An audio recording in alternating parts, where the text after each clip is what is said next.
Hai semuanya, kembali lagi di channel Talk with Ina. Semoga kalian yang nonton ini selalu dalam keadaan yang sehat ya.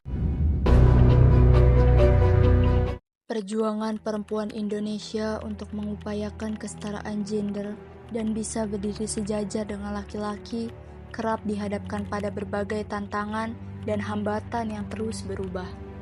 Pada perjalanan sejarahnya, gerakan perempuan Indonesia untuk memperjuangkan hak-hak perempuan bahkan pernah mengalami pembungkaman selama masa kekuasaan Orde Baru.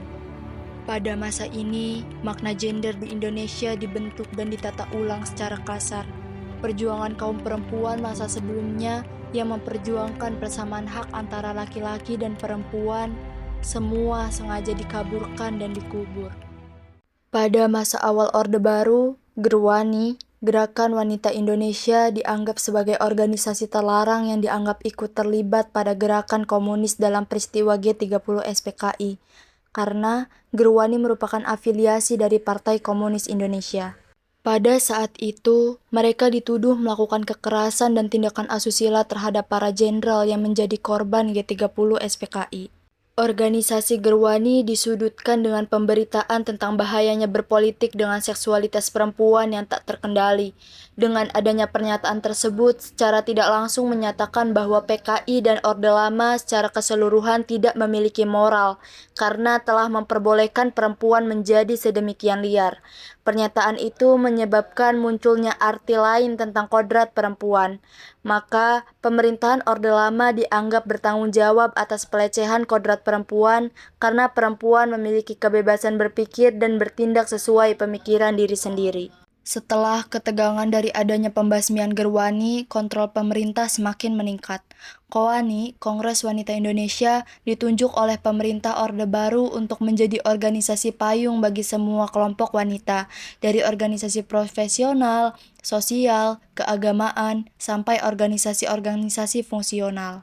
Pada periode ini, citra perempuan kembali pada citra perempuan pada masa feodal, yang peranannya hanya terbatas dalam peran 3M, yakni macak, manak, masak, dan perempuan tidak memiliki hak otoritas untuk mengaktualisasikan diri sesuai pikiran dan keinginannya. Selain membentuk citra baru mengenai identitas keperempuanan Indonesia, pemerintah, khususnya Soeharto, juga melakukan depolitisasi terhadap gerakan perempuan yang membatasi ruang gerak kerja perempuan hanya dalam ranah sosial, karena perempuan dianggap tak perlu ikut serta dalam dunia politik, dan kewajiban perempuan hanya pada kesejahteraan keluarga. Selama masa Orde Baru, pemahaman keperempuanan disesuaikan untuk memenuhi kepentingan negara. Secara resmi, keperempuanan Indonesia didefinisikan dalam Panca Dharma Wanita, yang mana perempuan sebagai pendamping laki-laki, sebagai pembawa keturunan, dan pendidik bagi anak-anak, pengelola rumah tangga, pencari nafkah tambahan, dan sebagai warga negara serta anggota masyarakat. Panca Dharma Wanita diibaratkan seperti Pancasila, tetapi khusus diperuntukkan bagi perempuan, yang merupakan prinsip-prinsip yang tertulis yang secara tidak langsung wajib diikuti tanpa diberikan kesempatan untuk mempertanyakan apa tujuan dan fungsi yang terkandung dalam Panca Dharma Wanita itu. Panca Dharma Wanita ini disahkan secara resmi oleh pemerintah kepada KOANI.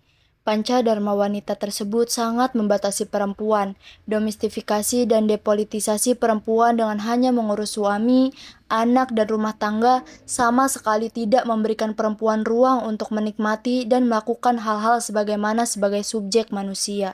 Melalui KOANI, awalnya program-program yang ditujukan khusus perempuan itu dijalankan dengan cara memobilisasi kelompok-kelompok sosial, juga melakukan pelatihan serta mendanai organisasi-organisasi perempuan yang telah ada sejak zaman Orde Lama, termasuk KOANI. Namun, pasca peristiwa 65, anggota KOANI banyak didominasi oleh organisasi perempuan Golkar dan organisasi-organisasi para istri pegawai negeri sipil seperti Dharma Wanita, Dharma Pertiwi, yang namanya mulai dibesarkan. Nasib gerakan perempuan pun berada di tangan pemerintah dan para penguasa.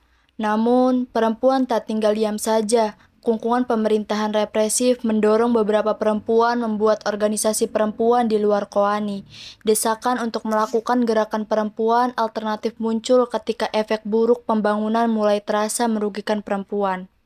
Tahun 1980-an, organisasi perempuan non-pemerintah bermunculan dan bergerak di bidang advokasi, litigasi, dan informasi mengenai masalah keperempuanan.